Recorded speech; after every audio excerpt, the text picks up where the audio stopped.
ଆକାଶବାଣୀ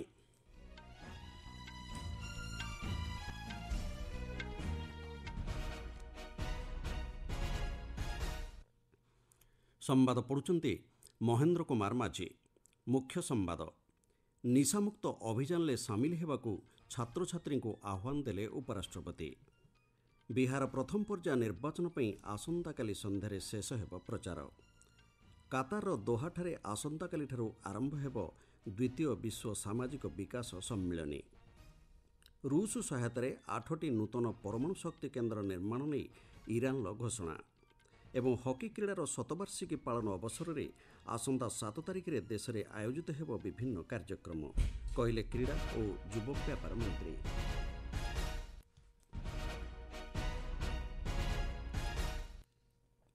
ଉପରାଷ୍ଟ୍ରପତି ସିପି ରାଧାକ୍ରିଷ୍ଣନ୍ ଆଜି କେରଳ ଗସ୍ତରେ ଯାଇ କୋଲାମ ସ୍ଥିତ ଫତିମା ମାତା ନ୍ୟାସନାଲ କଲେଜର ହୀରକ ଜୟନ୍ତୀ ସମାରୋହରେ ଯୋଗ ଦେଇଛନ୍ତି।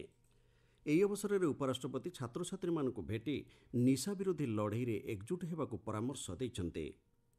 ଶୃଙ୍ଖଳିତ ଜୀବନଯାପନ ଏବଂ ପ୍ରତ୍ୟେକ ପଦକ୍ଷେପରେ ଆତ୍ମସଂଯମତା ପାଳନ କରିବାକୁ ଶ୍ରୀ ରାଧାକ୍ରିଷ୍ଣନ୍ ଛାତ୍ରଛାତ୍ରୀମାନଙ୍କୁ କହିଛନ୍ତି। ଆମେ ଉପଭୋଗ କରୁଥିବା ସ୍ୱାଧୀନତା ଅପପ୍ରୟୋଗ ନ କରିବାକୁ ବିଦ୍ୟାର୍ଥୀମାନଙ୍କୁ ସ୍ମରଣ କରାଇ ପ୍ରଧାନମନ୍ତ୍ରୀଙ୍କର 2047 ବିକଶିତ ଭାରତ ଦୃଷ୍ଟିଭଙ୍ଗୀକୁ ଉଦ୍ଧାର କରି ଉପରାଷ୍ଟ୍ରପତି କହିଛନ୍ତି, ଫତିମା ମାତା ନ୍ୟାସନାଲ କଲେଜ ବିକଶିତ ଭାରତ 2047ର 3 ବର୍ଷ ପରେ ତା'ର ଶତବାର୍ଷିକୀ ପାଳନ କରିବ।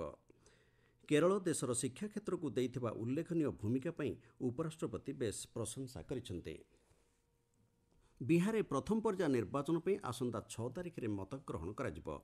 ଏଥିପାଇଁ ପ୍ରଚାର କାର୍ଯ୍ୟ ଜୋରଦାର ହୋଇଛି। ଏନ୍ଡିଏ ଏବଂ ମହାଗଠବନ୍ଧନର ଷ୍ଟାର ପ୍ରଚାରକ ତଥା ଅନ୍ୟାନ୍ୟ ପ୍ରାର୍ଥୀଙ୍କ ପକ୍ଷରୁ ପ୍ରଥମ ପର୍ଯ୍ୟାୟ ନିର୍ବାଚନ ପାଇଁ ରାଜ୍ୟର ବିଭିନ୍ନ ଅଞ୍ଚଳରେ ପ୍ରଚାର କାର୍ଯ୍ୟ ଚାଲିଛି। ଏହି ପର୍ଯ୍ୟାୟ ନିର୍ବାଚନ ପାଇଁ ଆସନ୍ତାକାଲି ସନ୍ଧ୍ୟାରେ ପ୍ରଚାର କାର୍ଯ୍ୟ ଶେଷ ହେଉଛି। କଟିହାରରେ ଏକ ଜନସମାବେଶକୁ ସମ୍ବୋଧନ କରି ବରିଷ୍ଠ ବିଜେପି ନେତା ତଥା ପ୍ରଧାନମନ୍ତ୍ରୀ ନରେନ୍ଦ୍ର ମୋଦି କହିଛନ୍ତି, ନୀତିଶ କୁମାରଙ୍କ ନେତୃତ୍ୱରେ ଏନ୍ଡିଏରେ ବିହାରରେ ସୁଶାସନ ପ୍ରଦାନ କରିଛି ଏବଂ ରାଜ୍ୟ ବିକାଶର ପଥରେ ଅଗ୍ରଗତି କରିଛି।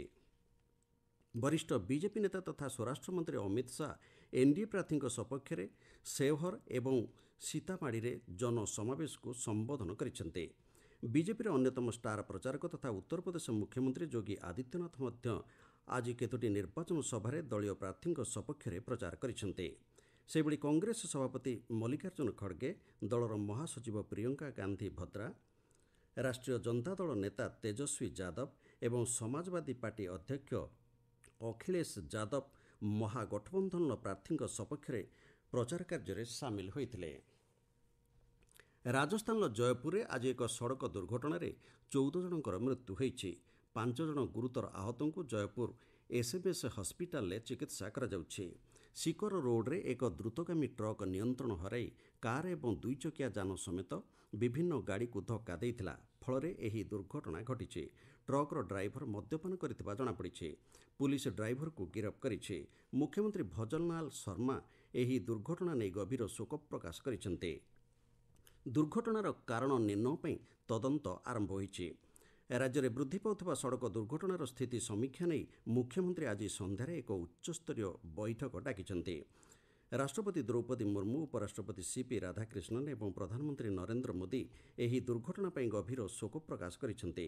ପୃଥକ ପୃଥକ ସାମାଜିକ ଗଣମାଧ୍ୟମ ପୋଷ୍ଟରେ ସେମାନେ ମୃତକଙ୍କ ନିକଟ ସମ୍ପର୍କୀୟଙ୍କୁ ସମବେଦନା ଜ୍ଞାପନ କରିବା ସହ ଆହତଙ୍କର ଆଶୁ ଆରୋଗ୍ୟ କାମନା କରିଛନ୍ତି। ପ୍ରଧାନମନ୍ତ୍ରୀ ଜାତୀୟ ରିଲିଫ୍ ପାଣ୍ଠିରୁ ମୃତକଙ୍କ ନିକଟ ସମ୍ପର୍କୀୟଙ୍କ ଲାଗି 2 ଲକ୍ଷ ଟଙ୍କା ଲେଖାଏଁ ଏବଂ ଆହତଙ୍କ ପାଇଁ 50,000 ଟଙ୍କା ଲେଖାଏଁ ଅନୁକମ୍ପାମୂଳକ ସହାୟତା ରାଶି ଶ୍ରୀ ମୋଦି ଘୋଷଣା କରିଛନ୍ତି। କାତାର ଦୋହାଠାରେ ଆସନ୍ତାକାଲିଠାରୁ ଦ୍ୱିତୀୟ ବିଶ୍ୱ ସାମାଜିକ ବିକାଶ ସମ୍ମିଳନୀ WSSD2 ଆରମ୍ଭ ହେବ। କ୍ରୀଡ଼ା ଏବଂ ଯୁବ ବ୍ୟାପାର, ଶ୍ରମ ଓ ନିଯୁକ୍ତି ମନ୍ତ୍ରୀ ଡକ୍ଟର ମନସୁଖ ମାଣ୍ଡବ୍ୟଙ୍କ ନେତୃତ୍ୱରେ ଭାରତୀୟ ପ୍ରତିନିଧି ମଣ୍ଡଳୀ ଏହି ସମ୍ମିଳନୀରେ ଯୋଗଦେବେ।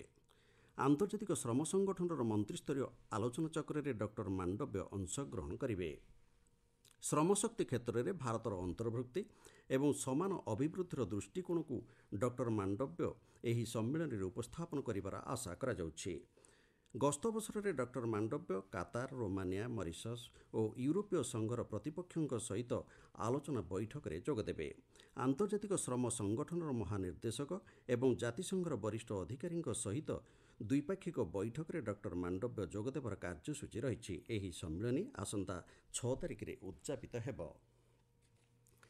ଆପଣମାନେ ସମ୍ବାଦ ଶୁଣୁଛନ୍ତି ଆକାଶବାଣୀରୁ। ରୁଷ ସହାୟତାରେ 8ଟି ନୂତନ ପରମାଣୁ ଶକ୍ତି କେନ୍ଦ୍ର ନିର୍ମାଣ କରିବା ନେଇ ଯୋଜନା ସମ୍ପର୍କରେ ଇରାନ ସରକାର ଘୋଷଣା କରିଛନ୍ତି। ଇରାନର ପରମାଣୁ ଶକ୍ତି ସଂଗଠନର ମୁଖ୍ୟ ମହମ୍ମଦ ଇସଲାମୀ କହିଛନ୍ତି, ଦେଶର ସ୍ୱଚ୍ଛ ଏବଂ ନିରନ୍ତର ଶକ୍ତି ଉତ୍ପାଦନକୁ ବ୍ୟାପକ କରିବା ଲକ୍ଷ୍ୟ ନେଇ ଏହି ନିଷ୍ପତ୍ତି ଗ୍ରହଣ କରାଯାଇଛି। ବୁଶେହରରେ 4ଟି ପରମାଣୁ ଶକ୍ତି କେନ୍ଦ୍ର ଏବଂ ଏହାର ଉତ୍ତର ଓ ଦକ୍ଷିଣ ଉପକୂଳରେ ଅନ୍ୟ 4ଟି କେନ୍ଦ୍ର ନିର୍ମାଣ କରାଯିବ ବୋଲି ସେ ସୂଚନା ଦେଇଛନ୍ତି। ଦେଶର ଉତ୍ତରାଞ୍ଚଳର ଗୋଲସ୍ତାନରେ ନିର୍ମାଣ କାର୍ଯ୍ୟ ଆରମ୍ଭ ହୋଇସାରିଥିବା ବେଳେ ଖୁଜେସ୍ତାନ ପ୍ରଦେଶରେ ଖୁବ୍ ଶୀଘ୍ର ପରମାଣୁ ଶକ୍ତି କେନ୍ଦ୍ର କାର୍ଯ୍ୟ ସମ୍ପନ୍ନ ହେବ ବୋଲି ସେ କହିଛନ୍ତି। ନୂତନ ପ୍ରକଳ୍ପଗୁଡ଼ିକ ଦେଶର ପରମାଣୁ ବିଦ୍ୟୁତ୍ ଉତ୍ପାଦନକୁ 20,000 ମେଗାୱାଟ୍କୁ ବୃଦ୍ଧି କରିବ ବୋଲି ସେ କହିଛନ୍ତି। ଇରାନ ରାଷ୍ଟ୍ରପତି ମାସୁଦ ପେଜେସ୍କିଆନ କହିଛନ୍ତି, ଇରାନର ପରମାଣୁ କାର୍ଯ୍ୟକ୍ରମ ଶାନ୍ତି ଉଦ୍ଦେଶ୍ୟରେ ପ୍ରେରିତ। ଅସ୍ତ୍ରଶସ୍ତ୍ର ବିକାଶ କରିବା ଇରାନ ପରମାଣୁ କାର୍ଯ୍ୟକ୍ରମର ଅଂଶବିଶେଷ ନୁହେଁ ବୋଲି ସେ ଘୋଷଣା କରିଛନ୍ତି। ଇସ୍ରାଏଲ ଗତ ଜୁନ୍ ମାସରେ ଇରାନର ପ୍ରମୁଖ ପରମାଣୁ ପ୍ରତିଷ୍ଠାନଗୁଡ଼ିକୁ ଲକ୍ଷ୍ୟ କରି ଆକାଶମାର୍ଗରୁ ଆକ୍ରମଣ କରିବାର କିଛି ମାସ ପରେ ଇରାନ ପକ୍ଷରୁ ପରମାଣୁ ଶକ୍ତି କେନ୍ଦ୍ର ନିର୍ମାଣ ସମ୍ପର୍କିତ ଯୋଜନା ନେଇ ଘୋଷଣା କରାଯାଇଛି। ଭାଲେନ୍ସିଆର ରାଷ୍ଟ୍ରପତି କାର୍ଲୋସ ମାଜନ ନିଜ ପଦବୀରୁ ଇସ୍ତଫା ଦେବାକୁ ଘୋଷଣା କରିଛନ୍ତି। ମାତ୍ରାଧିକ ରାଜନୈତିକ ଚାପ ଏବଂ ପ୍ରବଳ ଜନ ଆନ୍ଦୋଳନ ହେତୁ ସେ ଏହି ନିଷ୍ପତ୍ତି ନେଇଥିବା ଜଣାପଡ଼ିଛି। ସୂଚନାଯୋଗ୍ୟ, 2024 ମସିହାରେ ସ୍ଥାନୀୟ ଅଞ୍ଚଳରେ ସଂଘଟିତ ଏକ ପ୍ରଳୟଙ୍କରୀ ବନ୍ୟା ହେତୁ 229 ଜଣଙ୍କର ପ୍ରାଣହାନି ଘଟିବା ସହ ଅପୂରଣୀୟ କ୍ଷୟକ୍ଷତି ହୋଇଥିଲା। ଏହି ପ୍ରାକୃତିକ ବିପତ୍ତିକୁ ମୁକାବିଲା କରିବାରେ ରାଷ୍ଟ୍ରପତି ମାଜନ ବିଫଳ ହୋଇଥିବା ଦର୍ଶାଇ ତାଙ୍କ ବିରୁଦ୍ଧରେ ଜନ ଆକ୍ରୋଶ ବୃଦ୍ଧି ପାଉଥିଲା। ବନ୍ୟା ବିପନ୍ନ ଏବଂ ସେମାନଙ୍କର ଘରଦ୍ୱାର ଓ ଗାଡ଼ି ମଟର ଭାସି ଯାଉଥିବା ବେଳେ ରାଷ୍ଟ୍ରପତି ମାଜନ ଜନୈକ ସାମ୍ବାଦିକଙ୍କ ସହ 3 ଘଣ୍ଟାରୁ ଉର୍ଦ୍ଧ୍ୱ କାଳ ମଧ୍ୟାହ୍ନ ଭୋଜନରେ ବିତାଉଥିବାର ତାଙ୍କ ବିରୁଦ୍ଧରେ ଅଭିଯୋଗ ହୋଇ ଆସୁଥିଲା। ଉତ୍ତର ଆଫଗାନିସ୍ତାନରେ ଏକ ଶକ୍ତିଶାଳୀ ଭୂକମ୍ପରେ 20 ଜଣଙ୍କର ମୃତ୍ୟୁ ହେବା ସହ 500ରୁ ଅଧିକ ଆହତ ହୋଇଛନ୍ତି। ଆଫଗାନିସ୍ତାନ ଜାତୀୟ ବିପର୍ଯ୍ୟୟ ପରିଚାଳନା କର୍ତ୍ତୃପକ୍ଷ ଦେଇଥିବା ସୂଚନା ଅନୁଯାୟୀ ଭୂକମ୍ପର କେନ୍ଦ୍ରସ୍ଥଳ ମଜାର ଇ ଶରୀଫ ସହର ନିକଟବର୍ତ୍ତୀ ଖୋଲମରେ ରହିଥିଲା। ଆଜି ପ୍ରତ୍ୟୁଷରୁ ହୋଇଥିବା ଏହି ଭୂକମ୍ପର ତୀବ୍ରତା ରିକ୍ଟର ସ୍କେଲରେ 6.3 ଥିବା ଜଣାପଡ଼ିଛି। କର୍ତ୍ତୃପକ୍ଷ କହିଛନ୍ତି, ଦେଶର ଉତ୍ତର ପଶ୍ଚିମ, କେନ୍ଦ୍ରୀୟ ପଶ୍ଚିମ, ଉତ୍ତର, ଉତ୍ତର ପୂର୍ବ ଏବଂ ପୂର୍ବାଞ୍ଚଳ ସମେତ ବିଭିନ୍ନ ସ୍ଥାନରେ ଭୂକମ୍ପର ପ୍ରଭାବ ଦେଖିବାକୁ ମିଳିଥିଲା। ଏହା ପ୍ରଭାବରେ ବ୍ୟାପକ କ୍ଷୟକ୍ଷତି ହୋଇଥିବା ସୂଚନା ମିଳିଛି।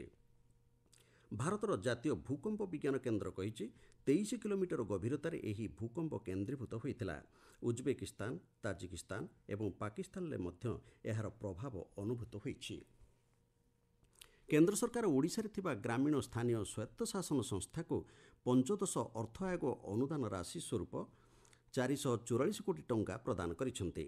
ପଞ୍ଚାୟତିରାଜ ମନ୍ତ୍ରଣାଳୟ ଆଜି କହିଛି, ଏ ବାବଦ ଦ୍ୱିତୀୟ କିସ୍ତି ଅନ୍ଟାଏଡ୍ ଗ୍ରାଣ୍ଟସ୍ 342 କୋଟି ଟଙ୍କା 20ଟି ଜିଲ୍ଲା ପଞ୍ଚାୟତ, 296ଟି ବ୍ଲକ ପଞ୍ଚାୟତ ଏବଂ 6,000 ଗ୍ରାମ ପଞ୍ଚାୟତକୁ ପ୍ରଦାନ କରାଯାଇଛି। ଏହାଛଡ଼ା 2025-26 ଆର୍ଥିକ ବର୍ଷରେ ସ୍ଥଗିତ ଥିବା 101 କୋଟିରୁ ଉର୍ଦ୍ଧ୍ୱ ଟଙ୍କା 20ଟି ଜିଲ୍ଲା ପରିଷଦ, 233ଟି ଗ୍ରାମ ପଞ୍ଚାୟତ ସମିତି ଏବଂ 449ଟି ଗ୍ରାମ ପଞ୍ଚାୟତକୁ ପ୍ରଦାନ କରାଯାଇଛି। ହକି କ୍ରୀଡ଼ାର ଶତବାର୍ଷିକୀ ପାଳନ ଅବସରରେ ଆସନ୍ତା 7 ତାରିଖରେ ବିଭିନ୍ନ କାର୍ଯ୍ୟକ୍ରମର ଆୟୋଜନ କରାଯିବ ବୋଲି କ୍ରୀଡ଼ା ଓ ଯୁବ ବ୍ୟାପାର ମନ୍ତ୍ରୀ ଡକ୍ଟର ମନସୁଖ ମାଣ୍ଡବ୍ୟ କହିଛନ୍ତି। ନୂଆଦିଲ୍ଲୀରେ ଆଜି ଗଣମାଧ୍ୟମକୁ ସୂଚନା ଦେଇ ଡକ୍ଟର ମାଣ୍ଡବ୍ୟ କହିଛନ୍ତି, ଦେଶର 550ରୁ ଉର୍ଦ୍ଧ୍ୱ ଜିଲ୍ଲାରେ 1,400ରୁ ଅଧିକ ହକି ଟୁର୍ଣ୍ଣାମେଣ୍ଟ ଆୟୋଜନ କରାଯିବ। ହକି ଖେଳ ନେଇ ସଚେତନତା ସୃଷ୍ଟି ଏବଂ ଯୁବ କ୍ରୀଡ଼ାବିତ୍ଙ୍କୁ ଏହି ଖେଳ ପ୍ରତି ପ୍ରୋତ୍ସାହନ ପ୍ରଦାନ କରିବା ଲକ୍ଷ୍ୟରେ ଏଭଳି ପଦକ୍ଷେପ ଗ୍ରହଣ କରାଯାଉଛି।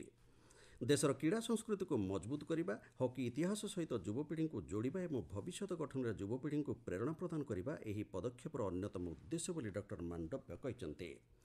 ସମ୍ବାଦ ଶେଷ ହେବା ପୂର୍ବରୁ ମୁଖ୍ୟ ସମ୍ବାଦ ପୁଣିଥରେ। ନିଶାମୁକ୍ତ ଅଭିଯାନରେ ସାମିଲ ହେବାକୁ ଛାତ୍ରଛାତ୍ରୀଙ୍କୁ ଆହ୍ୱାନ ଦେଲେ ଉପରାଷ୍ଟ୍ରପତି। ବିହାର ପ୍ରଥମ ପର୍ଯ୍ୟାୟ ନିର୍ବାଚନ ପାଇଁ ଆସନ୍ତାକାଲି ସନ୍ଧ୍ୟାରେ ଶେଷ ହେବ ପ୍ରଚାର। କାତାର ଦୋହାଠାରେ ଆସନ୍ତାକାଲିଠାରୁ ଆରମ୍ଭ ହେବ ଦ୍ୱିତୀୟ ବିଶ୍ୱ ସାମାଜିକ ବିକାଶ ସମ୍ମିଳନୀ।